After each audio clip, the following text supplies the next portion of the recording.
Ümumiyyətlə, bolşevizm və çarizmin birgə siyasəti Qafqazda, Cənubi Qafqazda ermənilərin demografik vəziyyətinin onların xeyrini dəyişdirilməsi üçün çox böyük cəhdlər edir. Sonradan Sovet Rusiyasının əli ilə 1920-ci il noyabr ayının 29-da Ermənistan SSR adlanan dövlət yarandı və bugün onun 29,74 kvadrat kilometr ərazisinin əksəriyyəti, tam əksəriyyəti Azərbaycan torpaqlarının ərazisinə aid edir. İkinci bir növbədə hər bir ərazinin tarixini öyrənmək üçün bir neçə mənbəyə fikir vermək lazımdır ki, o mənbələr ki, ərazinin kimə mənsub olduğunu göstərən ən mühüm etibarlı qaynaqlardır. Birinci növbədə arxeoloji tədqiqatların aparılması.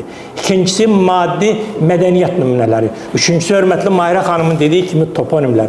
Toponimlər ərazinin kimliyini göstərən onun pasportudur və Qərbi Azərbaycan ərazisinin də Azərbaycanlılara məxsus olduğunu göstərən iki mühüm amilin üzərində dayanır. Bir, etnik tərkibini, ikincisi toponimləri.